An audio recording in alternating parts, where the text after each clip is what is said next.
Përshëndetje. Si të ftuar të parë, kam nderin dhe kënaqësinë të kem një mik të vjetër, zotin Fatmir Mediu, kryetari i Partisë Republikane në Shqipëri dhe një nga politikanët më aktiv në këto 35 vjet tranzicion. Përshëndetje zoti Mediu. Përshëndetje dhe faleminderit për ftesën, edhe më lejoni gjithashtu t'ju uroj Newsmax në Shqipëri, do një gjë jashtëzakonisht e madhe, sidomos për ata që besojnë parimet konservatore. Faleminderit.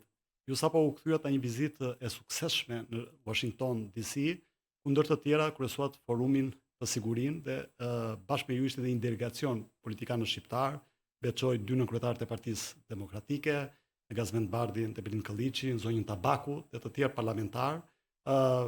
Gjithashtu kishte një sër aktivitetesh përfshi mëngjesin e lutjeve, që është i përvitshëm, në cilët ju morët pjesë dhe u përshëndet nga zoti Trump, presidenti i Shtetit Bashkuar të Amerikës. Mund ta thoni diçka më shumë në lidhje me forumin e sigurisë që ju organizuat? Forumi i sigurisë është një event të cilin unë e kam filluar në vitin 2017 në bashkëpunim me senatorin atëhershëm John McCain. Me qenë se do thënë në Washingtonin vinin shumë autoritetet europiane, ideja është për diskutuar në mënyrë të përbashkët për çështje të sigurisë, të cilat padyshim në kuadër të NATO-s, por edhe të sfidave gjeopolitike kanë nevojë për një angazhim dhe kuptim të përbashkët. Edhe në këtë kuadër kemi diskutuar çështje të rëndësishme, pastaj kam vazhduar me senatorin Inhofe, që ishte kryetari i Komisionit të Sigurisë në Senat, dhe tashmë kemi zhvendosur në Kongresin Amerikan pra në dhomën e përfaqësuesve. Është një aktivitet që organizohet në bashkëpunim me 2 kongresmen, kongresmeni Robert Aderholt, që është kryetari i Kokusit Shqiptar, kongresmeni Pete Session, që është kryetari i Komisionit Mbikëqyrës për Operacionet Qeveritare, por kësaj radhe u bashkuohet edhe kongresmeni Keith Self, që është kryetari për Komisionin e Politikës Jashtme për Europën, dhe njëkohësisht edhe kongresmeni Clay Higgins, që është kryetari i Komisionit të Sigurisë. Gjithë ky event, do të thonë, padyshim vjen nëpërmjet një ftese të përbashkët dhe kishte në përbërjen e vet ish ushtarak të lartë të Shtetit Bashkuar të Amerikës, përfaqësues të NATO-s dhe njëkohësisht përfaqësues edhe nga think tank-et të rëndësishme siç është IRI apo SAIS apo edhe SIPE e tjerë, dhe për më tepër kishte një pjesëmarrje të jashtëzakonshme të Kongresit Amerikan, rreth 8-9 kongresmen që morën pjesë, edhe rreth 12 anëtarë të Parlamentit Evropian.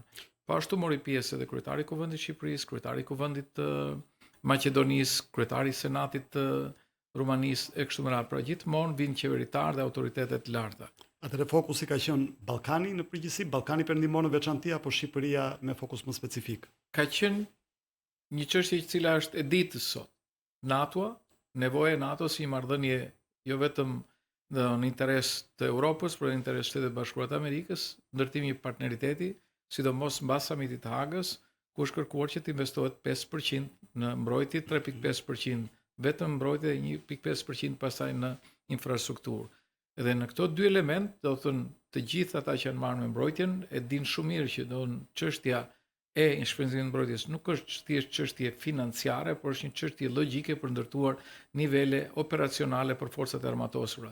Dhe duke qenë se vendet tona janë të vogla, por duke qenë se edhe buxhetet tona janë shumë të vogla dhe kostot teknologjike dhe të armatimit dhe municionit janë jashtëzakonisht të mëdha, është ideja e ecjes në mënyrë të përbashkët me konceptin e Smart Defense dhe Joint Procurement në mënyrë që të ndërtojmë nivele operacionale, por dhe atë që është i rëndësishëm quhet interoperabiliteti ose ndërveprimi ndërmjet forcave të NATO-s në rajonin e Ballkanit. Dhe nëpërmjet kësaj politike prokurimi, mundësisht të ftojmë dhe industrinë ushtarake amerikane për të pasur një marrëdhënie solide edhe nga pikpamja ekonomike dhe përfitimi ekonomik. Por mbi të gjitha, kjo ka nevojë për një koncept përbashkët politik të vendeve të NATO-s në rajonin e Ballkanit, duke krijuar kështu një dimension NATO në rajonin e Ballkanit, por edhe megjithëse se kaq në Europën juglindore. Kurse 1.5% ne diskutuam aty, ndoshta do ishte shumë mirë që të shikojë në një kuadër edhe të iniciativës 3 deteve, sepse është iniciativë e cila tenton pikërisht në një interes edhe Shtetit Bashkuar të Europës për të ndaluar ekspansionin rus edhe kinez në rajonin e Europës, që ka të bëjë me investime infrastrukturore dhe teknologjike. Çdo investim që ne bëjmë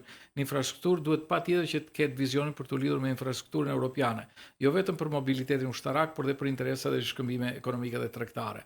Pra ky ishte pak a shumë sfondi, pastaj edhe politikat veçanta që kanë të bëjnë me Nation Defense Authorization Act, që ka afirmuar presidenti Trump, se si duhet cilën vendet e rajonit Ballkanit. Kemi një shembull jashtëzakonisht pozitiv që duhet mësojmë në Ballkan, niveli politik vendimarrës, që është pikërisht iniciativa e vendeve balltike. Kjo iniciativë ka krijuar një raport shumë të qëndrueshëm politik ushtarak në vendet balltike, por edhe një raport të drejtë me NATO dhe në mënyrë të veçantë me Shtetet Bashkuara të Amerikës. Në këtë kuadër, zoti Mediu, për ta sjellë dhe për ta bërë dhe më të prekshme për dëgjuesit tanë, si gjykoni disa nga iniciativat e qeverisë shqiptare, i referojmë këtu përkatësisht një moduli të stërvitjeve të përbashkëta mes Shqipërisë, Kosovës dhe Kroacisë, dhe një memorandum i bashkëpunimi mes tre ministrive të mbrojtjes, i referojmë gjithashtu kompanisë shtetërore Kajo, e cila gjithashtu synon të forcoj lidhjet e të rrisë kapacitetet në logjistik dhe mbrojtje, dhe së treti 2% që është arritur mos gaboj që vjet, të paktën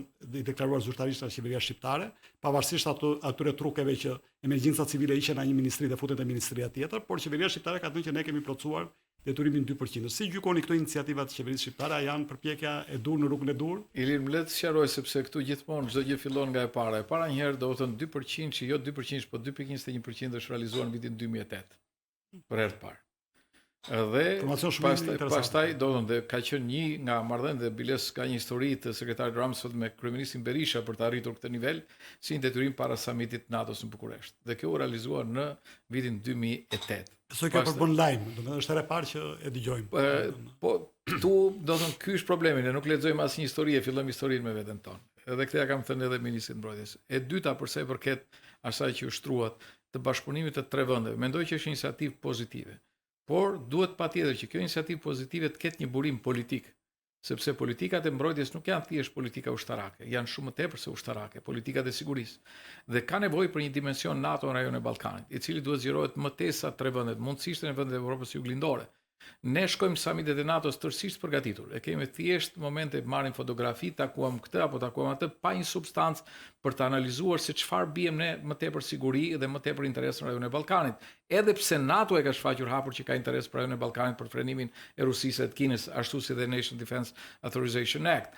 Dhe ajo që dua të them, sulmeve hibride mbi të gjitha. Sulme hibride, pra kërkohet një analizë e përbashkët dhe kështu ke më tepër leverage ose më tepër autoritet kur shkon NATO si vendet bashkuara dhe shqiptarët kanë mundësi të lozin një rol jashtëzakonisht të fuqishëm të ky pikpamje. Siç është ky modul ushtarak, ne mund të krijojmë një modul politik ushtarak për përfshirjen e Kosovës dhe për ta futur atë në rrugën e antarësimit NATO. Dhe më fal se nuk thash, një nga gjërat më të mira të Forumit Sigurisë ishte kërkesa e kongresmenit Self për antarësimin e Kosovës në NATO, që ishte si një mision i tij i cili u mirëprit nga të gjithë përfaqësuesit e detyrisë. Dhe kjo ishte një gjë jashtëzakonisht pozitive, por ta vazhdoj logjikën. Për fatin e keq, në vend të ndërtimit të një dimensioni NATO në rajonin e Ballkanit, nëpërmjet nismës për Ballkanin e hapur, ne krijuam një dimension tjetër të raporteve me Beogradin. Në një kohë që Beogradi, Kina dhe Rusia janë kërcënimet e sigurisë në rajonin e Ballkanit. Dhe kjo ishte vetëm për të rritur, do të thënë, autoritetin e individëve që drejtohen, siç ishte Rama në rast konkret apo Vučićit, që vjen në dëm të interesave shqiptare.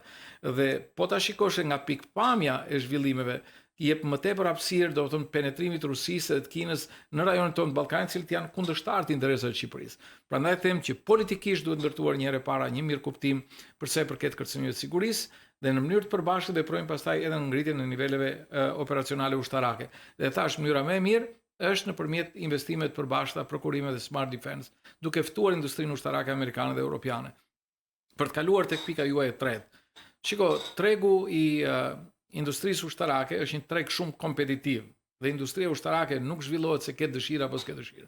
Çështja është se sa forcë ke ti për të hyrë në treg. Zoti Rama ka premtuar dron shqiptar për asamblenë e radhës të NATO-s që do zhvillohet Tiranë 2027. Po ju marr vetëm një dhënë. Industria e dronëve në Ukrainë ka kaluar shumë herë më tepër se industrinë ushtarake të dronëve në Shtetet Bashkuara të Amerikës apo të Europës. Janë on real time, do në mënyra se si ndërtojnë dhe si zhvillojnë. Pra nuk është një treg pa kompeticion. Qofse ti do ndërtosh industri ushtarake që ti shërbej vetëm forcave të armatosura të Republikës Shqipërisë, është një gjë kaq minimale se nuk ka asnjë, do të thënë, koncept ekonomisë tregut që mund t'i rezistojë. Në qofse ti ndërton industri ushtarake e cila gjen hapësira në tregun, qoftë ballkanik, qoftë në tregun evropian, në fushën e industrisë ushtarake, atëherë po është e vlefshme. Nuk është se ne s'kemi pas industri ushtarake. Shteti ka të pamundur, është i pafuqishëm për ta menaxhuar. Dhe nëse burimet e mbrojtjes do shkojnë në investime të tilla, të cilët përpiqen të krijojnë strukturat industrisë ushtarake, duke mos investuar në kapacitete operacionale, për të garantuar atë që është e nevojshme, do të thënë që forcat armatosura të kenë atë aftësi që duhet, do të për sa i përket misionet që kanë për garantimin e sovranitetit kombëtar, edhe si forca ndërvepruese të NATO-s dhe në rajone më gjerë, mendoj që do të thënë shkojmë në drejtimet që nuk duhet. Megjithatë, ky është një vlerësim pak i sipërfaqshëm, shpresoj që të kemi diskutim më të gjerë rreth kësaj çështjeje. Rivitalizimi i industrisë ushtarake, unë nuk di që të ketë në një vend tjetër në rajonin e Ballkanit që ta bëj, sepse do burime të jashtëzakonshme financiare. Pastaj, mënyra se si ndërfuhen partneritetet, kjo është pastaj duhet të ketë patjetër një proces shumë transparent.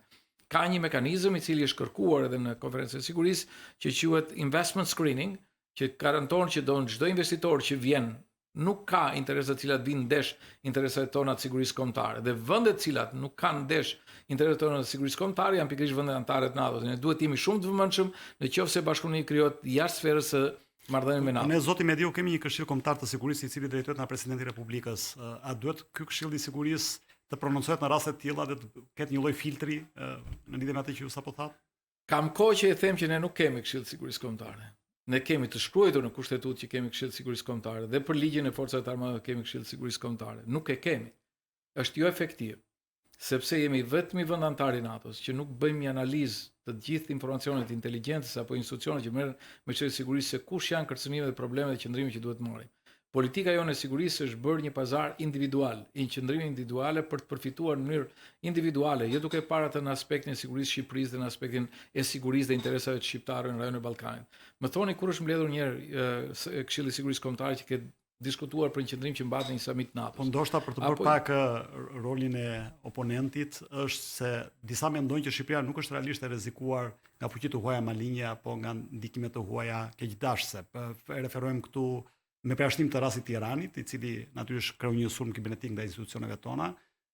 Nuk kemi pasur një rast tjetër të sulmeve hibride, të themi, sikundër mund të ketë vepruar Federata Ruse në disa vende të tjera apo investime të mëdha kineze, të themi, apo hua, siç ka qenë rasti Malizzi, apo raste të tjera Sri Lanka e tjerë. Atë po e marr prej kësaj, e para një ne jemi akoma antar të 17+1, që është 14+1. Ka mundësi të më thoni pse jemi antar të saj? Është një marrëdhënie çikësh e fjetur, por në raportet kur ndryshon gjeopolitika mund të rindizet. Dhe Shqipëria, si një vend antar i NATO-s, duhet të kuptojë që kjo marrëdhënie është në dëm të interesave të shqiptarëve. Dhe prandaj thash që duhet ta shikojmë realitetin ashtu siç është. Ju thoni që nuk ka, po ju them që Shqipëria ka qenë nga vendet më problematike. Ne kemi pasur flamurin e Kinës në aeroportin tonë kryesor, apo jo, që është infrastrukturë kritike. E kemi pasur në industrinë mobile, që është ashtu infrastrukturë kritike. E kemi në energji, në fushat e naftës dhe të gazit, që është infrastrukturë kritike. Pra, ja nuk është siguria vetëm çështje ushtarake, është çështje dhe ekonomie, dhe çështje infrastrukturore, dhe çështje teknologjie. Dhe duhet të pasë sinjalizim dhe presion nga aleatët tanë strategjik në lidhje me këto? Besoj që po, dhe disa ndryshime janë bërë. Mua më kujtohet një debat që kam bërë me zotin Rama në kuvend, kur i thash që nuk mundet që Shqipëria 3 sektor kryesor të ketë në kontrollin e Kinës. Dhe më kthye që kjo është idiotësi, sepse ne jemi ekonomi tregu, jemi të hapur. Po, por ka një thënie të ish sekretarit përgjithshëm të NATO-s që përfitime afatshkurtra ekonomike ne nuk mund të shesim sovranitetin dhe sigurinë tonë kombëtare. Dhe prandaj dhe Shtetet Bashkuara të Amerikës dhe Europa kanë miratuar një ligj i cili është strikt për sa i përket investimeve të huaja, sidomos në aspektet infrastrukturës kritike dhe të sigurisë. Dhe po ju thoni që jemi të imunizuar, dhe shumë njerëz e kanë këtë bindje që jemi të imunizuar nga influenca e këtyre aktorëve keqdashës. Jo, nuk është kështu. Po ta shikosh gjithë sistemi i survejimit në infrastrukturë kritike dhe institucione shtetërore është një sistem kinez. Sipas ligjit të Kinës, do të thonë çdo kompani që investon është e detyruar të dhënë atë japi shërbime inteligjente kinez. Dhe këtu kemi cënuar dhe privatësinë, kemi cënuar dhe elementë tjerë të rëndësishëm, po ta shikosh çka ka ndodhur te Akshi, është një katastrofë që kërkon një analizë të gjitha. Por kjo që flasim unë dhe ju është një gjë spontane. Unë mund të kem gabim, ju mund të keni drejt. Atëherë kush është institucioni që diskuton këtë? Është Këshilli i Sigurisë Kombëtare, i cili merr burimet e inteligjencës tonë ushtarake apo edhe të shtetit, merr të shërbime inteligjente vendeve të tjera, merr informacionet e institucioneve të rëndësishme që merren me çështje sigurisë dhe përcakton një politikë. Nëse Nations Defense Authorization Act, doni miratuar në Kongres dhe nga presidenti Trump, thotë që Ballkani ka rrezik nga aktor keqdashës siç është Rusia dhe Kina, atëherë më njëherë duhet bësh një analizë se ku je ti në raport me këtë çështje. Dhe nëse ka dhe proxy government siç është Serbia, atëherë kush janë marrëdhëniet tua me këtë shtet? Pra çdo gjë duhet kalojë nëpërmjet një filtri të një interesi sigurisë kombëtare, sidomos për një vend të vogël siç është Shqipëria. Shqipëria gjithmonë ka ecur me bindje që duke qenë vend antar i NATO-s ne jemi të garantuar. Artikulli 5 është jashtëzakonisht i rëndësishëm, por nuk funksionon me atë dëshirën e madhe siç kemi dashur ne deri tani. Prandaj ndërtimi i kapacitetet të sigurisë dhe analiza e tyre në institucione të rëndësishme si Këshilli i Sigurisë Kombëtare është i domosdoshëm. Dhe unë e them, Shqipëria ka nevojë për një strukturë permanente të analizave të çështjeve të sigurisë që quhet Këshilli i Sigurisë Kombëtare. Këtë kanë gjitha vendet anëtare. Duhet kaloni dhe projekte të tilla si Smart City përmes filtrit Padyshim që po. Padyshim që po, sepse ti duhet i bësh një vlerësim, nuk është ajo çka të duket ty e bukur, pas çdo gjë e bukur ka padyshim detaje të cilat mund të jenë kërcënuese për sigurinë, sidomos në aspektin e teknologjisë. Një Shqipëri në këtë nivel teknologjik të njohjes teknologjisë e tjera, të ketë instrumenta mbrojtëse, do në kaq siguruara për qytetarët, sigurinë kombëtare, do thotë është një, si themon, një pozicion pak naiv nga ana jon. Prandaj duhet që çdo gjë duhet analizuar. Por që të analizohet, duhet një strukturë që t'i analizojë. Dhe unë nuk po them se po mblidhet presidenti Begaj me Edi Ramën e disa ministra. Jo, është një strukturë e cila nga pikpamja teknike dhe ekspertizës ndërton një informacion të qëndrueshëm për të marrë një qëndrim. Unë po i them edhe për atë çka thatë ju, Rusia dhe Kina, po i marrësh një think tank i cili ka bërë një studim jashtëzakonisht të rëndësishëm, prezantuar te partnerët dhe unë e kam për sa i përket rrezikut që vjen nga Kina dhe nga Rusia. Dikush kur dëgjoj mua thotë, "Ora po ja fut kot këtu, ku ka Kinë këtu dhe nuk ka as Rusi." Jo, mënyra e penetrimit nuk është ajo as me tanke, as me aeroplan, por është penetrim në infrastrukturën kritike, në investime e tjera dhe po ta marr nga ana tjetër, investime tregtare, do të me Kinën kanë një rritje do në galopante. Dhe në këtë pikpamje duhet parë se ku jemi. Sepse ne gjithmonë e kemi pas këtë fenomen që të shkojmë drejt drejtimi me sy mbyllur dhe pastaj përpiqemi të rriqemi duke shkaktuar dhe pasojë ekonomike dhe sociale në vendin tonë, gjë që nuk është normale. Por si vend antar i NATO-s ne duhet kemi një Këshill Sigurie Kombëtare efektiv, duhet kemi një president i parë që kupton konceptin e problemet e sigurisë, duhet kemi një kryeminist që ta kuptojë që nuk janë çështje personale të tij, janë çështje institucionale dhe politika e jashtme e një vendi nuk është dëshirë apo spontanitet. Është një politikë shtetërore dhe kur flitet shtetërore nuk është një qeverie, është institucione shtetërore dhe mundësisht e një kuptimit përbashkët politik pozit dhe opozit. Nga ana tjetër, nga procesi Berlinit te Ballkani i hapur, nga Ballkani i hapur te Ballkani i mbyllur dhe rikthim në shinat e procesit Berlinit. A mendoni që Shqipëria humbi kohë në këtë proces? Ju si opozitë keni denoncuar në mënyrë të vijueshme, por a pati ndonjë përfitim realisht Shqipëria nga Ballkani i hapur? Jo, pati vetëm një përfitim te Edi Ramës për të bërë show, se nga pikpamja e një raporti konkret nuk ka pas asnjë lloj përfitimi.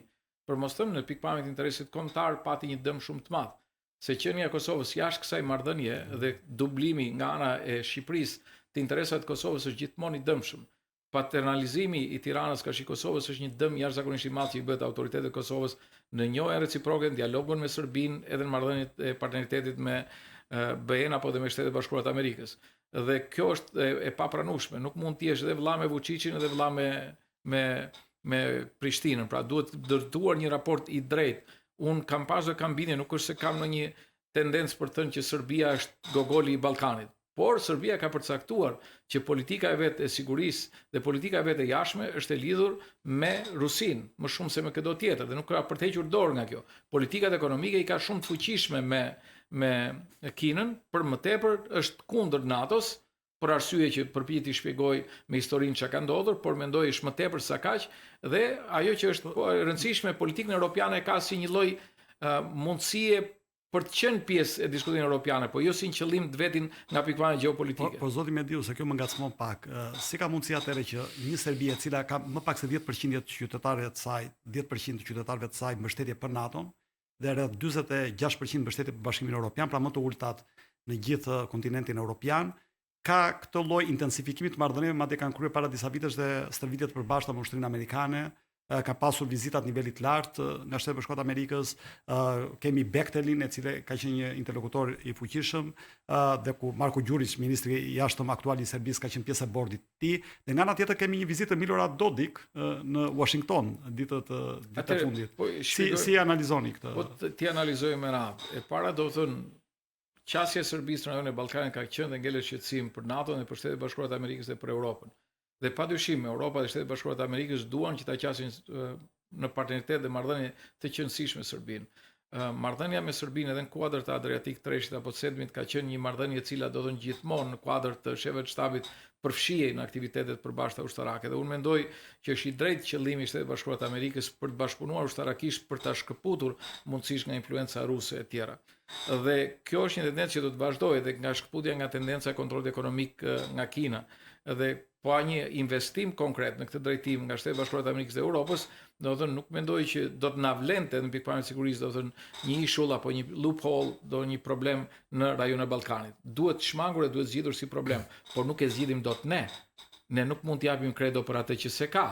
Ne duhet patjetër që përballë kësaj situate, nëse Shtetet Bashkuara të Amerikës dhe Europa ndërtojnë një partneritet të mundshëm me Serbinë, ne duhet ndërtojmë një front që për të ndërtuar një tolerancë politike, ekonomike, edhe ushtarake përballë agresionit dhe shpenzimeve armëndse që bën Serbia në pajime dhe armatime ushtarake. Dhe nuk i bën pa arsye, sepse nuk ka ndonjë sulm që ti apo ndonjë kërcënim.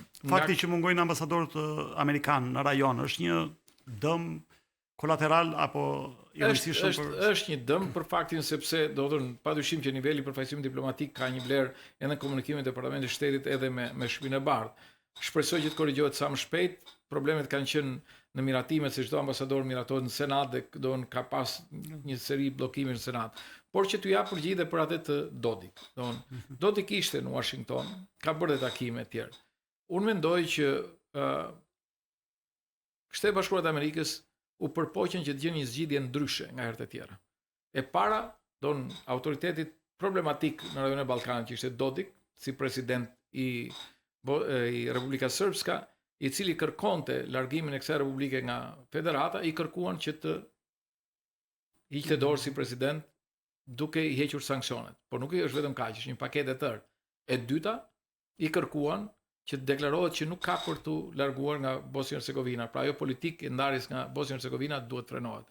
E treta, është një autonomi me zgjeruar e vendeve të Federatës Bosnia-Hercegovinës, qoftë Republika Srpska, qoftë pjesë muslimane, qoftë pjesë kroate, në mënyrë për të pasur më tepër frym në autonominë lokale dhe një funksionim më ndryshe. Pra, atë që u përpoqen ta realizohen me sanksionime, kësaj radhe e zgjidhen me një kontratë pak më afatgjatë. Sa do të Kërbaçit dhe Karota. Sa do të vazhdoj, nuk e di. Por një gjë është, ama unë shpresoj dhe besoj që edhe do të kuptoj që duke qenë vasal i Vučićit apo edhe i Rusisë, do ishte gjithmonë viktima. Dhe në këtë rast mori përsipër të negociojë vetë. Pra arriti që të bëjë negociatë e cila në një pikpamje, pavarësisht nga diskutimet që bëhen, në qoftë se qëndron faktit që nuk ka shkëputje nga Bosnia-Hercegovina dhe një funksionim më normal të Federatës Bosnia-Hercegovinës, unë nuk mendoj që duhet parë negativisht, duhet parë pozitivisht. Sepse sankcionimet për çfarë vendosen? Vendosen për të krijuar një lloj reagimi nga ai që sankcionohet për të ecur në atë drejtim politik apo edhe ushtarak apo geopolitik të interesave të përbashkëta apo quhen NATO apo të Bashkimit Evropian. 35 vjet Partia Republikane, para pak kohësh ju organizuat edhe apo kremtuat edhe këtë 35 vjetor, është partia e dytë me madhe opozitës, e themeluar fill pas Partisë Demokratike. Çfarë ka ndryshuar në këto 35 vite? Shiko, ka ndryshuar politika përgjithsisht. Ka qenë më qytetare, më parimore, është bërë më banale dhe më jo etike, do thosha, e tjera. Është bërë politik për politik sa politik për qytetarët. Sabri Godua thoshte, edhe kam përmendën 35 vjetor, që në qoftë se një qeveri nuk ka kohë dëgjoj popullin e vet, ajo padyshim që bën gabime në mënyrë të vazhdueshme. Aq më tepër edhe opozita duhet përpiqet të dëgjojë, të ketë vendjen dhe veshët më të hapur se kush janë nevojat. Nuk është diskutosh brenda për brenda, është të rrisësh kontaktin, të kuptosh dhe jo vetëm të flasësh, por dhe të përpiqesh të dëgjosh e të reagosh në interesat që ka shoqëria shqiptare. Nuk them se kjo nuk po ndodh, por ajo që duhet parë është në mënyrë të padiskutueshme, domthonjë që opozita të ketë një pozicion të qartë, politik të vetin, parimor të vetin, të cilin duhet ta mbrojë me forcë. Partia Republikane është përcaktuar si parti e besimit në Zot dhe po e shpjegoj pse, sepse besoj që të gjitha liritë e drejta tona vijnë nga një autoritet i cili është shumë herë më tepër se sa një letër apo e shkruar apo një autoritet qeveritar. Dhe këto ne duhet i mbrojmë me çdo lloj force, siç është jeta, lumturia dhe ndërtimi i lumturisë, thuhet në deklaratën e pavarësisë së Bashkuar të Amerikës, dhe në momentin kur qeveria ti cënon këto, ti ke drejtën për të ngritur kundër qeverisë për ta rrezuar atë. Pra është një lloj autoriteti që ti politikisht e lidh me një fuqi më shumë se një individ që është kryeminist, kryetar partie e tjerë. Pra ti e merr burimin e qenies tënde politike nga një autoritet më universal edhe do më i plot fuqishëm. Për të vazhduar pasaj tek interesat kombëtare, dhe Partia Republikane ka qenë gjithmonë në shërbim të interesave kombëtare, jo vetëm të Kosovës, por shqiptarëve në rajon e tek ideja e funksionimit si kom. Për të vazhduar pastaj edhe me çështje të rëndësishme që është prona private, familja, të cilët janë sot në goditjen më permanente dhe të vazhdueshme nga ana e kësaj qeverie. Pa këto elemente nuk mendoj që mund të kemi një shoqëri funksionale apo një kom të shëndosh. Dhe këto janë bërë pjesë edhe partive tjera të opozitës. Çfarë kam regret është se Partia Republikane ka qenë një parti e strukturuar në të gjithë territorin e Shqipërisë.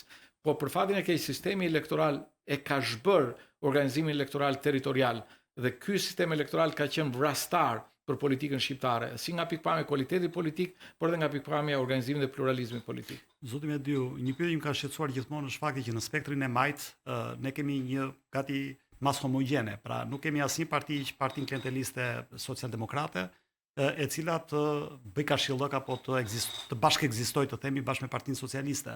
Ndërkohë që ka pas shumë parti që janë shkëputur prej saj, po që janë rikthyer me një postë vendministri apo diçka tjetër brenda Partisë Socialiste janë shkrirë me të. Ndërkohë që në kampin e djathtë ne kemi parti qoftë tradicionale, siç është Partia Republikane, me trinomin e saj konservator, besim në Zot ju that, Adeu dhe familja, pra keni qenë konsistent bashkë me parimet e sekularizmit dhe të republikanizmit, ndërkohë që kemi dhe parti të tjera të spektrit djathtë, të cilat ose janë parti të traditës si balli kombëtar legaliteti, ose janë parti që janë krijuar rishtazin në një kohë të mëvonshme. Pse duhet të ketë një shumësi kaq të madhe aktorësh opozitar, ndërkohë që e shfaqin apo e përfaqin si një të fragmentarizuar kampin opozitar, ndërkohë që kampi majt del blok homogjen.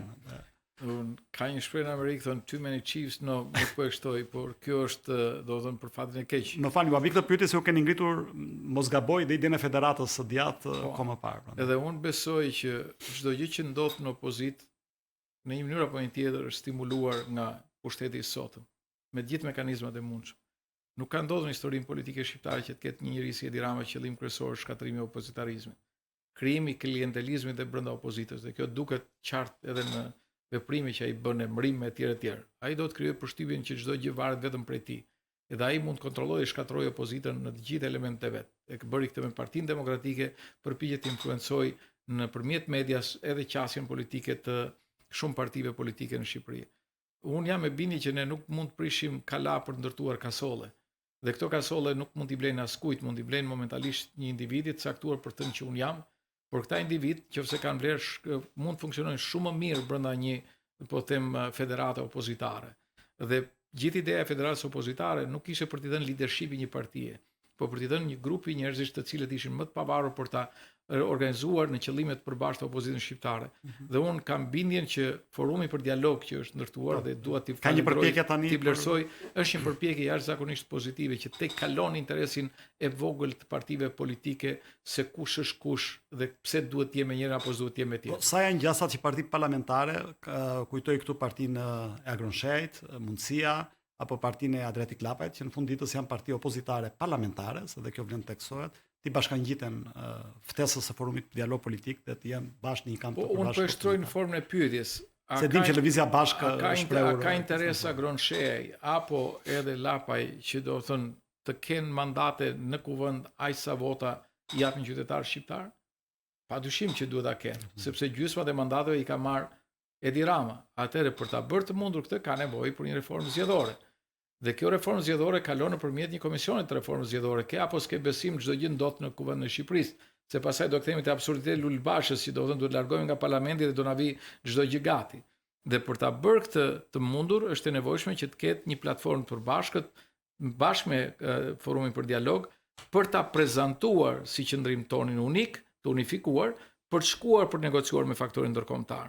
Pastaj vim tek çështja tjetër, nëse duhet kemi zgjedhje, se nuk është vetëm ligji, a kemi nevojë për një qeverisje që garanton zgjedhje të lira të ndershme? Dhe ca thonë se dua qeverin teknike, se është politikë e tjerë.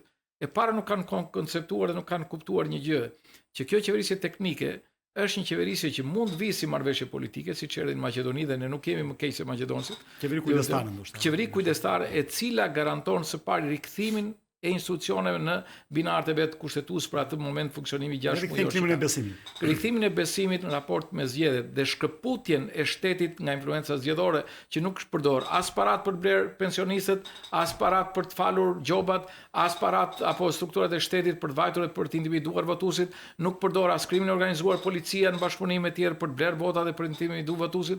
Dhe këto janë fakte që nuk i themi ne, i ka ngritur OSBE Odiri. Kur OSBE Odiri thot që shteti dhe partia janë bërë një, ky duhet të jetë një shqetësim si për Agronsheajn, edhe për Llapajn e për çdo tjetër. Mënyra e shkëputjes, një nga mënyrat është ajo që është provuar në Maqedoni.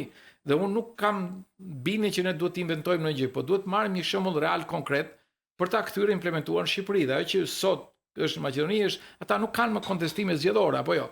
Por çfarë bën maqedonësit? Nuk e kishin deklarative, dhe këtë unë ja them me kolegëve të mi të opozitës.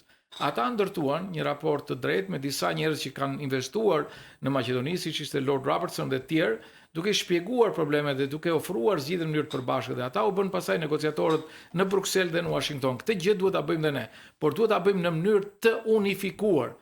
Se në qoftë se ndërkombëtar do vinë këtu, si do vi delegacioni i Partisë Popullore Europiane, edhe i Komisioni i Jashtëm, që takohet me profesorët e opozitës. Dhe në qoftë se ne themi, sa takojmë, po jo, unë jam kështu, po se dua Salion, unë nuk e dua Fatmin, nuk e dua Agron e tjerë, ky është kështu e ky. Ti krijon një lloj kakofonie dhe u mbet fokusi nga problemi që ke. Problemi sot është qeveria. Problemi sot mund të ketë defekte Sali Berisha, mund të ketë. Kushdo mund të ketë defekte, po ti nuk zgjedh kryetarin e partisë tjetër. Ti mund të kesh në dorë të zgjedhësh kryeministrin.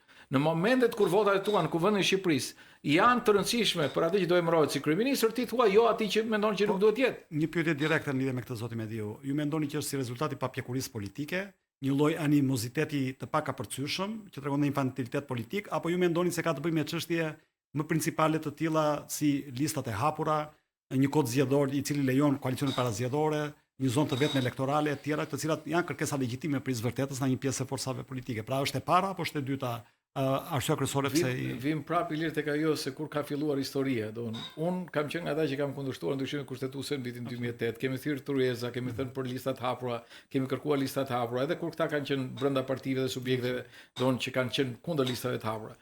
Ajo që është e rëndësishme është që nëse do ta realizosh këtë, ti nuk e rrugë tjetër përveç se të gjetur një qendrim të përbashkët opozitar. Kur Partia Demokratike të fton si partia më e madhe, graviteti kryesor i opozitës, dhe thotë që hajde ulemi dhe të pajtojmë qëndrimet tona të përbashkëta, përpara se të shkohet diskutohet me Partinë Socialiste, është një ndryshim jashtëzakonisht i madh. Dhe kjo marrëdhënie duhet pastaj negociuar maksimalisht me faktorën ndërkombëtar, me OSBE Odirin e tjerë, për ta kthyer në ligj. Të paktën mundësisht më kthyer në vitin 2013, apo për të kthyer në një sistem i cili, siç thoni ju, mund të jetë sistem kombëtar me lista të hapura e tjerë e tjerë. Të gjitha janë të mundshme nëse ne arrim të arsyetojmë. Për mua, mënyrën si do arsyetojmë është kemi variante mundshme për të thënë kush janë element pozitiv dhe negativ. Nuk është që kjo është e drejta ime se unë e di të gjithën.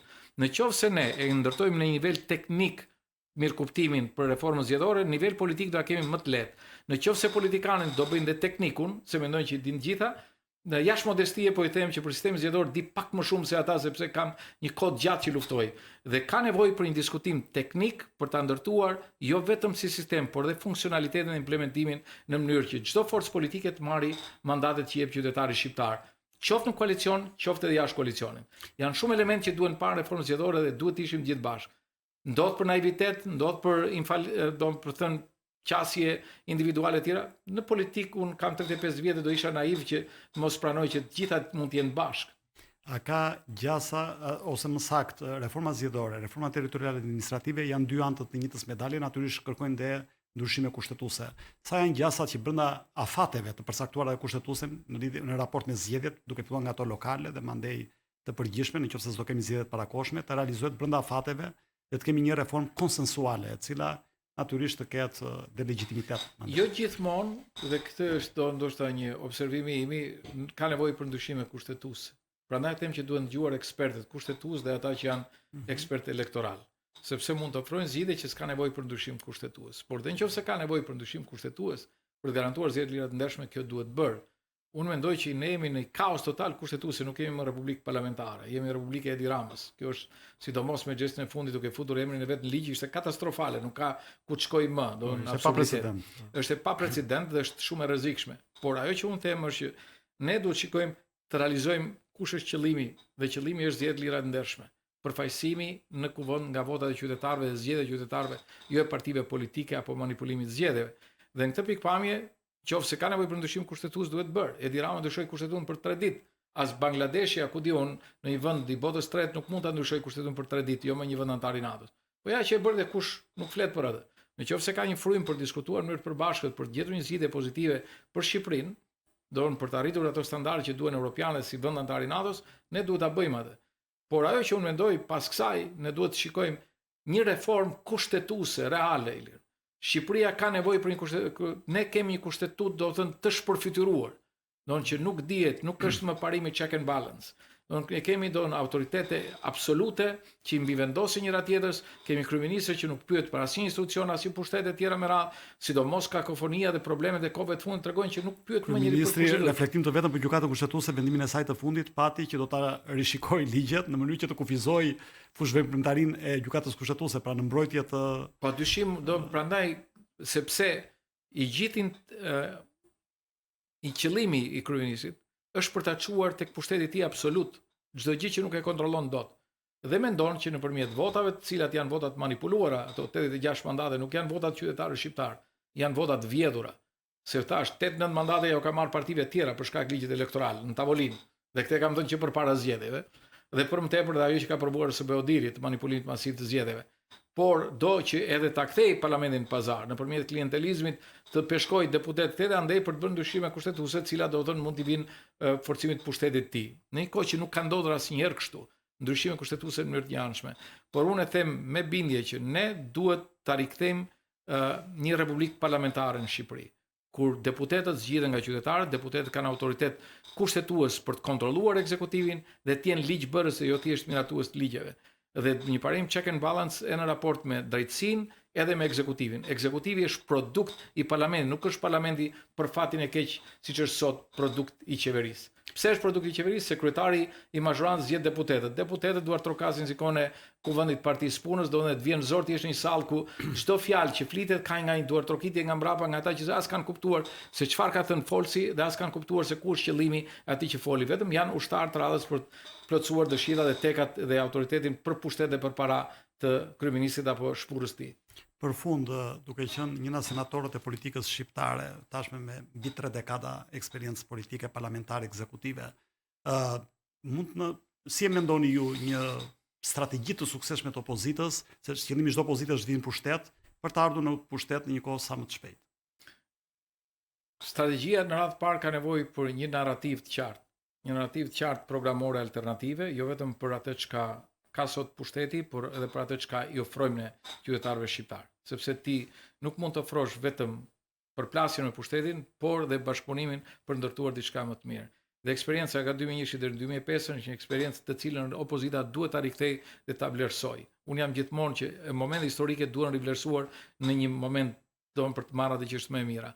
Dhe kjo ka të bëjë me raportet brendshme. Hapja e opozitës është e domosdoshme. Prandaj them që forumi për dialog është një strategji jashtëzakonisht e mirë për ta bashkuar dhe për ta hapur opozitën në qëllime të përbashkëta. Duhet një lloj kopi i dytë apo Shiko, mund t'i vendosësh çdo lloj emri, unë nuk mendoj që do të thënë duhet na pengoj se ka qenë njerëz duhet jetë prapë. Një histori e suksesshme ti duhet përpiqesh ta kthesh në një moment akoma dhe më të suksesshëm. Duke parë deficiencat që ka pasur në kohë. Kurse në raportin ndërkombëtar ka nevojë për një narrativ shumë të unifikuar të opozitës. Ka nevojë për një negocim shumë, si them, jo të personalizuar, për të kontrolluar, për të mos krijuar kakofoni. Dhe nuk fillon diskutimi me faktorin ndërkombëtar thjesht tek halli problemi që ke ti, për të qartë për situatën që ke. Fillon tek interesi i tyre. Interesi i Amerikës dhe i Bashkimit Evropian. E para është instabilitet në rajonin e Ballkanit, e dyta është heqja e influencave të aktorëve të cilët vinë ndesh me interesat e Europës edhe Shtetet Bashkuara të Amerikës, ne jemi pjesë e NATO-s, dhe ajo që thash ndërtimi i dimension NATO në rajonin e Ballkanit, padyshim jep një dimension më të mirë opozitës, e cila ka ndarësuar Shqipërinë në NATO dhe kjo qeveri s'ka bërë asnjë gjë në këtë pikpamje për ta kapitalizuar domethënë marrëdhënien me NATO. Por dhe alternativa që ju ofronin ndaj modelit. Dhe për të parë pastaj në shqetësimin e tyre se sa ky trafik droge, kartelet drogës, krimi organizuar ka efektuar qeverisjen e Shqipërisë në pastrim parash, në ekonomi edhe në manipulimin e zgjedhjeve. Kjo qasje besoj është me drejtësa vetëm duke thënë Rama bëri këtë, ky tjetri bëri këtë e tjerë. Këto janë fakte të cilat ata mund t'i marrin çdo lloj burimi. Ajo që është e rëndësishme për ta është kuptojnë se ku shkon ti në luftën kundër kësaj qeverie, por dhe në partneritetin me ta, dhe kush është pozitiv janë atë që ti ndërton në këtë lloj partneriteti. Shumë faleminderit zoti Mediu që bashkëndat me ne disa nga mesazhet që erdhën së fundmi nga Forumi i Sigurisë në Washington, disa nga dilemat e forta të sigurisë edhe në rrafshin transatlantik, por natyrisht edhe për atë që i përket shtëpisë sonë, Shqipërisë dhe mbi të gjitha aksionit opozitar dhe se si do arrit ta shpalosë alternativën e saj. Isha sot me zotin Fatmir Mediu, kryetari i Partisë Republikane. Faleminderit. Faleminderit dhe juve edhe një herë sukses.